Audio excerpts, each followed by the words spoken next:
Bonsoir à tous, vous êtes sur VOA Afrique. Nous sommes ici à la primature de la République démocratique du Congo pour cette interview exclusive avec le Premier ministre Bruno Tshibala. Nous parlerons évidemment d'élections présidentielles, nous parlerons des droits de l'homme et bien sûr des potentialités économiques dont dispose la République démocratique du Congo et de cette opération de charme que le pays est en train de faire pour attirer les investisseurs étrangers. Monsieur le Premier ministre, bonjour. Bonjour. Est-ce que vous confirmez que les élections présidentielles notamment auront bel et bien lieu le 23 décembre de cette année? Si oui, qu'est-ce qui est fait pour la préparation au niveau logistique et notamment du financement? Lorsque le 16 mai 2017, je me présentais devant la représentation nationale pour obtenir l'investiture de mon gouvernement.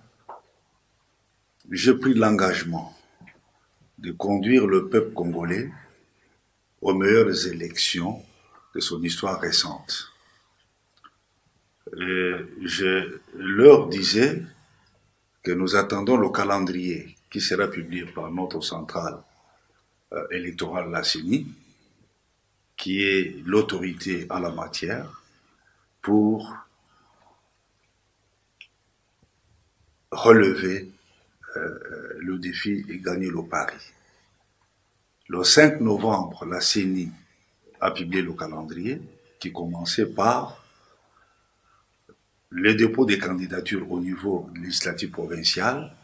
Le 23 juin, nous y sommes. Au moment où nous parlons, les partis politiques et les regroupements sont en train de se bousculer à la porte de bureaux d'enregistrement des candidatures pour déposer justement leur candidature. Et donc, tous les Saint Thomas sont aujourd'hui édifiés. Le Premier ministre Tshibala a tenu parole. Les élections vont se dérouler dans notre pays suivant le calendrier publié par la CENI. Et aujourd'hui, on enregistre les candidatures au niveau de législative provinciale. Demain, ça sera les législatives nationales et la présidentielle. Et donc, au 23 décembre 2018, ça sera le peuple congolais qui va parler. Beaucoup de gens ici en RDC pensent que et disent que le président Joseph Kabila ne devrait pas se représenter le 23 décembre. Il reste que jusqu'ici, le président Kabila en personne n'a pas encore dit si oui ou non il ne sera pas candidat, même si au demeurant, la Constitution le lui interdit. Pensez-vous que le président sortira de sa réserve? Deux choses. La première, il ne s'agit pas de penser que le président Kabila va se représenter ou pas. Le président Kabila a toujours dit qu'il va respecter la Constitution. Et vous savez que nous sommes maintenant, comme je venais de le dire, dans les opérations d'enregistrement, c'est-à-dire que le président Kabila a tenu parole. Et donc, il n'est plus question de supputer s'il va se représenter ou pas, parce que nous sommes déjà de plein pied dans les opérations électorales, de préélectorales. La deuxième chose, au mois de janvier dernier, une journaliste, votre collègue de RFI, lui a posé la question à propos de sa volonté ou pas de se représenter. Il l'a appelé à lire la constitution de notre pays. Et cette constitution, vous le savez, elle est trop claire. Donc, elle limite le mandat à 2. Le président Kabila a été élu en 2006, élu en 2011, et donc il s'en tient à sa parole de respecter la Constitution. Je viens de l'opposition. J'ai découvert une personnalité qui écoute beaucoup, parle peu et agit avec résolution.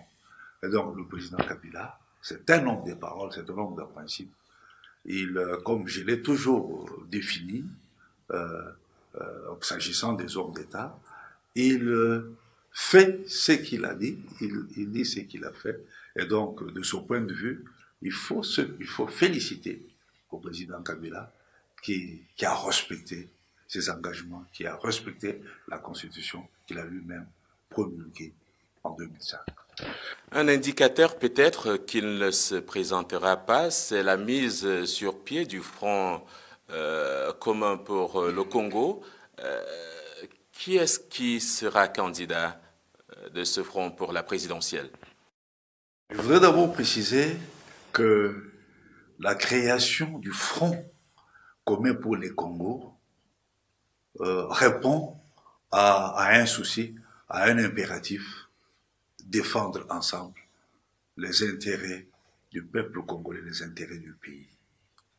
Et en même temps, s'inscrire dans l'histoire politique du Congo, qui a toujours voulu qu'à des moments cruciaux, à des moments où se joue un enjeu capital, l'avenir de tout un peuple, les Congolais se sont toujours surpassés, dépassés, pour se mettre ensemble en vue de défendre l'intérêt supérieur de la nation.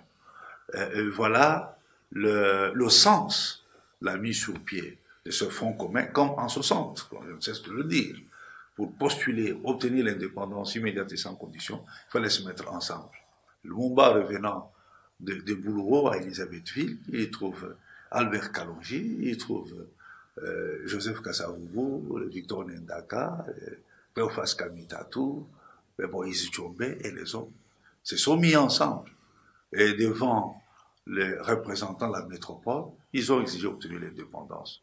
Vous savez qu'en 1965, la rébellion mondialiste et les autres étaient sur le point de prendre la capitale. Ils contrôlaient le 2/3 du territoire national. A fait appel à un gouvernement de salut public dirigé par M. Tchombe. Et pour conjurer le retour aux rébellions, aux sécessions, il y a eu encore un front commun à travers la CONACO. Vous vous rappelez la conférence nationale, vous vous rappelez Sun City, pour obtenir un régime républicain, d'autant plus que nous avons fait une analyse judicieuse qui démontrait que la crise que nous avons connue était due au fait qu'on ne respectait pas la Constitution et que les dirigeants n'étaient pas élus par le peuple souverain. Et donc, nous pouvons vous dire que le front s'inscrit dans cette histoire. Et donc, l'engagement est pris. L'engagement est pris effectivement de soutenir un seul candidat. Pourquoi un seul candidat? Si nous évoluons dans le sens de la multiplicité, de la multitude de candidats, on va se retrouver dans une situation où un président peut être élu avec tout simplement 15 ou 20% de la population. Ce serait un danger pour les fonctionnements harmonieux, rationnels de nos institutions. Et ensuite, ça pourrait comporter les retours à la discorde, les retours aux querelles, et donc une menace certaine et sûre contre le fonctionnement des institutions démocratiques que nous voulons pour bâtir un Congo uni, fort et prospère. Le Front commun pour le Congo n'aura pas un boulevard devant lui. Il y a l'opposition. Craignez-vous, par exemple, que Jean-Pierre Bemba se présente à cette élection? Et de manière générale, avez-vous peur de l'opposition? Je sais que vous venez de l'opposition. La notion de l'opposition est quelque peu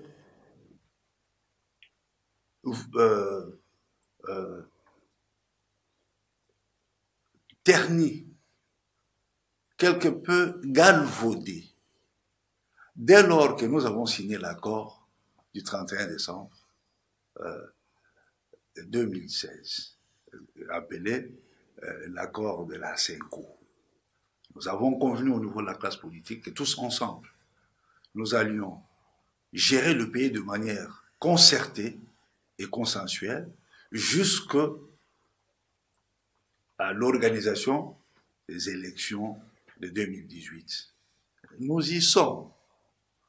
Et la majorité présidentielle, derrière le président Kabila, et l'opposition qui était incarnée par le Rassemblement, et derrière Étienne Tshisekedi, on s'est mis ensemble. Et donc, et l'opposition et la majorité, nous sommes ensemble dans ce gouvernement d'union nationale pour gérer de manière concertée et consensuelle les affaires de l'État. Ceux qui se disent être en dehors de cet accord, je leur laisse la liberté de se définir. Mais nous sommes dans une situation singulière où, dans notre pays aujourd'hui, et comme lors des événements passés, et l'opposition et la majorité sont ensemble.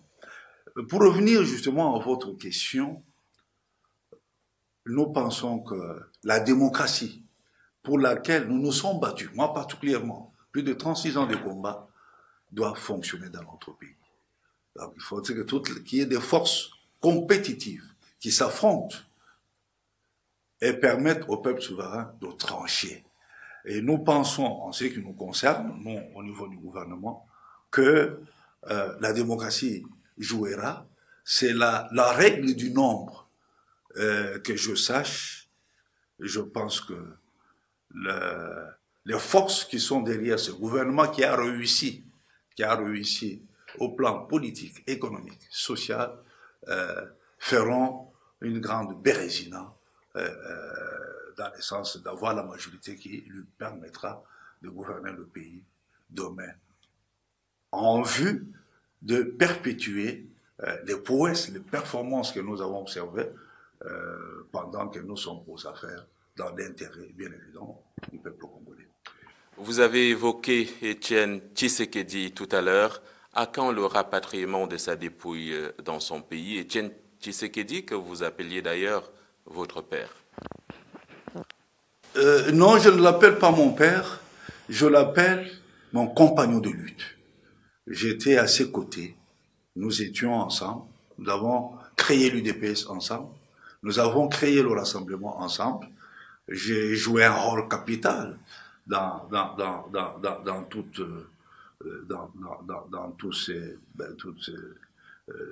la mise en place de ces structures. Je tiens, je l'ai toujours, je l'aurais dit, je tiens à ce que son corps revienne, qu'on lui réserve des obsèques dignes du grand homme qu'il a été, d'un homme qui s'est sacrifié, qui s'est dédié à la cause nationale comme on ne peut pas le penser. Il faut que ce corps revienne. Nous avons pris des dispositions. Je ne cesse d'indiquer les efforts que je fais depuis que je suis là pour que, avec la famille, avec nous, la classe politique, que nous arrivions à nous mettre d'accord sur une date où la dépouille sera transférée à Kinshasa pour nos obsèques qu'il mérite, parce que toute sa vie, il a lutté pour le bonheur du peuple congolais et surtout pour l'avènement d'un état de droit démocratique au centre du continent africain. L'UDPS, le parti que vous avez donc créé, semble aujourd'hui divisé. Comment voyez-vous l'avenir de ce parti par rapport aux échéances électorales à venir? Lorsque j'évoque l'UDPS, j'évoque ma vie. Et évidemment, je ne suis pas le seul, il y a Tshisekedi, mais ils ne sont pas très nombreux à avoir sacrifié nos vies au combat de ce grand mouvement qui a commencé par être un mouvement de libération contre la dictature pour devenir un parti classique comme tous les autres. Et donc, le semblant des divisions intervenues après le décès du président Tshisekedi ne serait pas réalité comme c'est le cas aujourd'hui si tout le monde était respectueux de lois et des textes. L'UDPS, c'est pas la foire. L'UDPS, c'est un parti régi par une loi suprême qu'on appelle les statuts. Et l'article 26 de ces statuts, j'en suis le rédacteur. Avec le président Tshisekedi, nous étions à deux. Vous pouvez vérifier. Donc l'article 26 dit clairement dans quelles conditions on pouvait succéder au président Tshisekedi. Cela a été violé par de jeunes gens qui n'ont pas fait le combat de l'UDPS, qui sont les adhérents de la dernière minute. Ils ont voulu créer de l'anarchie. Et cette anarchie est à la base de ce que vous appelez la division. Mais à la suite des efforts, l'ensemble que j'ai mené, cette UDPS-là a été restaurée par le conclave que nous avons organisé, le congrès. J'ai été comme il fallait s'y attendre, étant le seul survivant de combattants qui avaient lancé le mouvement contre M. Mobutu. J'ai été porté à la présence de ce parti. Et aujourd'hui, je fais ce qu'il faut faire, c'est-à-dire réunir tous les combattants, toutes les personnalités qui se sentent l'âme de l'UDPS pour que nous mettions fin à ces divisions et nous puissions réhabiliter, restaurer le grand parti qui est l'UDPS et qui a l'ambition d'être la principale force politique du pays. Et donc, la division me peine. La division me choque, mais moi je suis un homme optimiste, de nature, de caractère. Les efforts que je suis en train de mener pour réunifier l'UDPS vont aboutir et on ne parlera plus, comme c'est le cas aujourd'hui, de l'UDPS bar. Tel l'UDPS bar, on parlera que l'UDPS que je dirige aujourd'hui et qui sera rejoint, rassurez-vous, par tous les combattants perdus et qui suivent des jeunes gens qui n'ont pas fait notre combat et qui sont simplement mus par la volonté d'assouvir les intérêts et l'ambition démesurée. Et donc, rassurez-vous, l'UDPS sera unifié, que son avenir, ça sera un avenir à Dieu. Nous participerons peut-être pas avec ces scrutins électoraux, mais lors de prochains, l'UDPS uni va affronter ces scrutins en étant dans l'unité et le rassemblement. Laissons la politique et les élections, parlons droits de l'homme. Le haut-commissaire des Nations Unies aux droits de l'homme, Zeid Ra'ad Al-Hussein, affirme que les violations des droits de l'homme perpétrées par le gouvernement ou le pouvoir soulèvent de sérieux doutes quant à la crédibilité des élections. Que lui répondez-vous? Il y a une rengaine, d'ailleurs désuète, qui présente la RDC comme un pays où c'est des bouffons qui règnent, qui ne respectent pas les droits de l'homme, qui se jouent de la vie des êtres humains. C'est loin s'en faut, il n'en est rien de tout cela. Des efforts inouïs ont été déployés pour respecter, promouvoir les droits de l'homme. Tout ce qui concerne les droits individuels, c'est-à-dire l'ensemble des droits opposables à l'État, sont respectés. Mais nous sommes dans un processus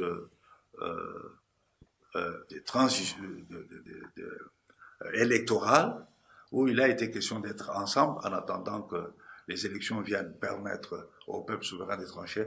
Il y a des mouvements qui se créent, manipulés par certains acteurs politiques, alors que pendant cette période où il n'y a ni majorité ni opposition, nous devons tous œuvrer dans le sens de permettre l'organisation des bonnes élections, comme je ne cesse de le dire, mais il y a des jeunes gens manipulés qui ont créé toute une carrière de mouvements citoyens pour essayer d'organiser des manifestations non autorisées, ou qui n'ont pas suivi la procédure qui est prévue par la Constitution de loi de la République, c'est-à-dire l'information des gens qui se retrouvent directement sur la rue, en train de crier, en train de vilipender et d'insulter.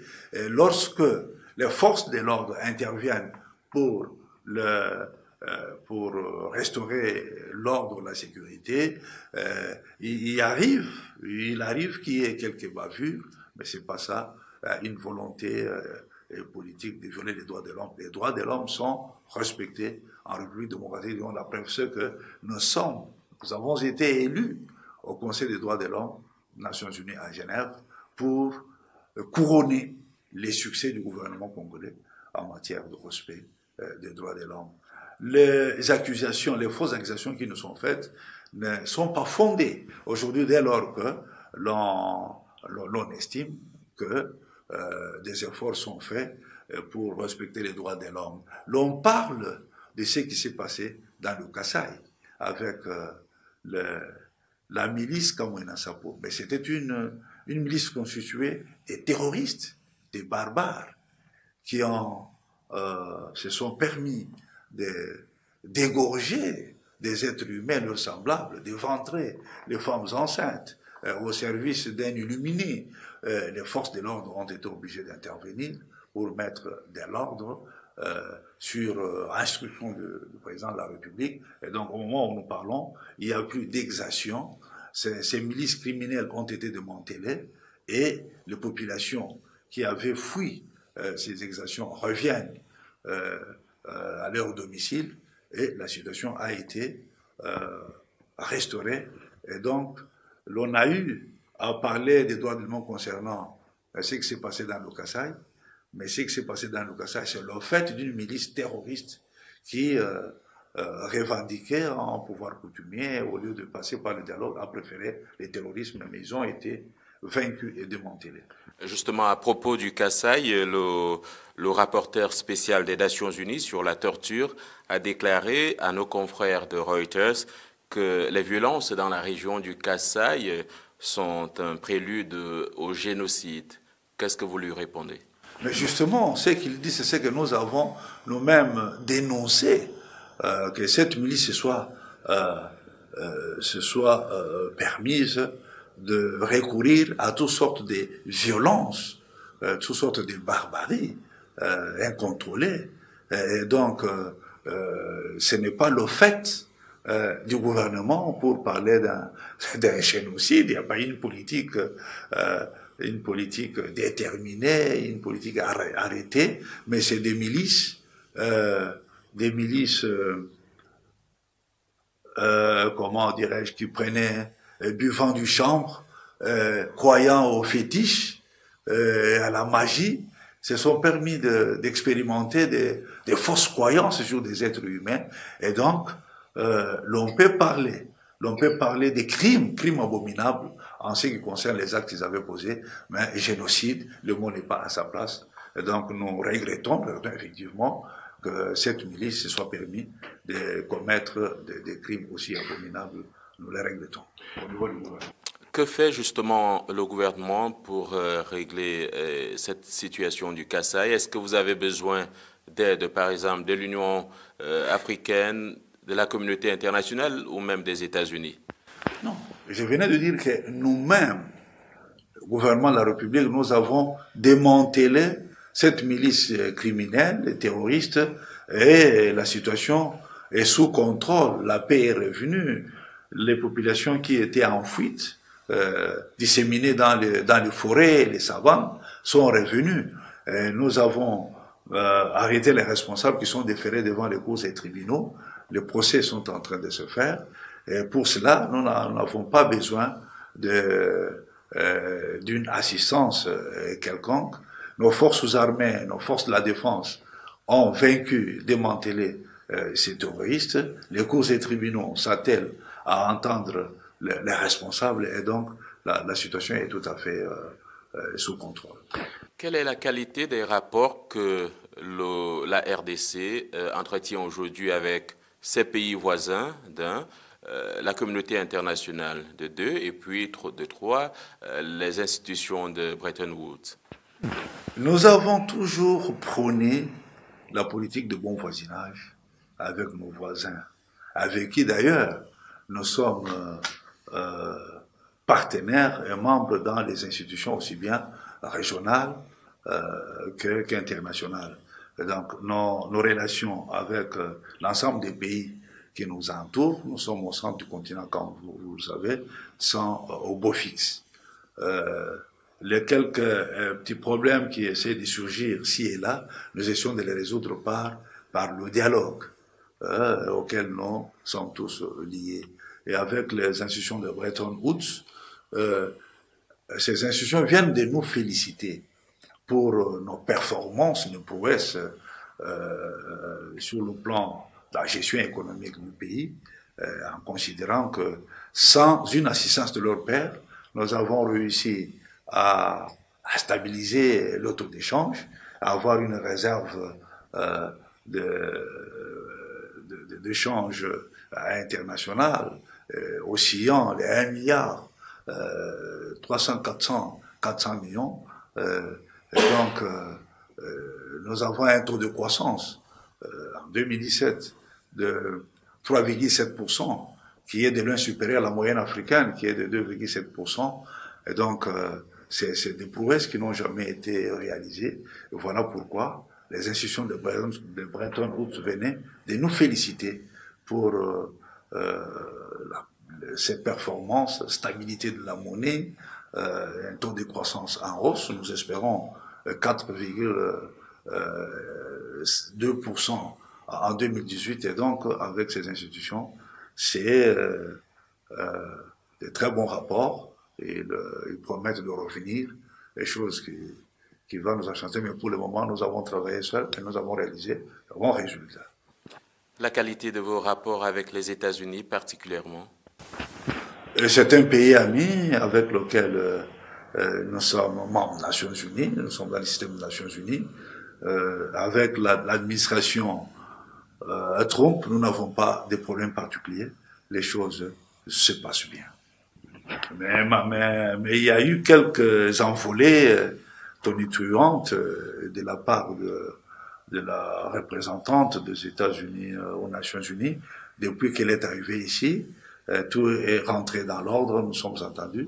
Nous pouvons considérer aujourd'hui qu'il n'y a pas de nuage dans les relations entre la RDC et les États-Unis d'Amérique. On présente souvent la RDC comme un réservoir de ressources minières et naturelles.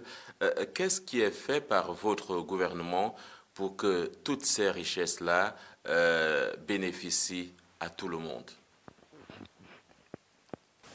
La RDC, c'est un scandale géologique, hydraulique, agricole, bref, c'est un scandale. Et tout est fait par mon gouvernement pour que la richesse de ce pays profite à l'ensemble de 80 millions de Congolais. On sait que par le passé, pendant la dictature, c'était le pillage, la mauvaise gouvernance. C'est un petit groupe d'une bourgeoisie qu'on appellerait la bourgeoisie comprador nationale, qui profitait des richesses nationales. Mais là, aujourd'hui, le président Kabila, un social-démocrate, Bruno Tshibala, un socialiste, nous appartenons au même bord politique. Et nous faisons en sorte que les richesses du pays profitent principalement au peuple congolais. Et c'est pour cela que dans notre gestion, au niveau de la 3e mission qui est confiée à notre gouvernement, nous sommes un gouvernement de mission, il y avait l'organisation des élections, nous y sommes, il y avait l'amélioration du cadre macroéconomique, j'ai évoqué nos performances sur le plan économique, il y avait l'amélioration des conditions de vie des populations. Et donc nous avons opéré quelques réformes, octroyé des augmentations de salaire, régler un certain nombre de problèmes qui participent donc à ces soucis de voir le peuple congolais qui est en endroit jouir de bienfaits de la nature, dans ce sens que les incommensurables potentialités qui sont les siennes profitent donc au peuple congolais. Donc, premier souci pour lequel nous sommes aux affaires. Parlons justement de l'environnement des affaires ici en RDC. Quelle garantie pouvez-vous donner à tous ceux qui souhaitent venir investir dans votre pays, dans des secteurs comme les infrastructures, par exemple? J'ai organisé au mois d'octobre l'année dernière une grande conférence sur l'amélioration du climat des affaires au Congo, dans les soucis de faire en sorte que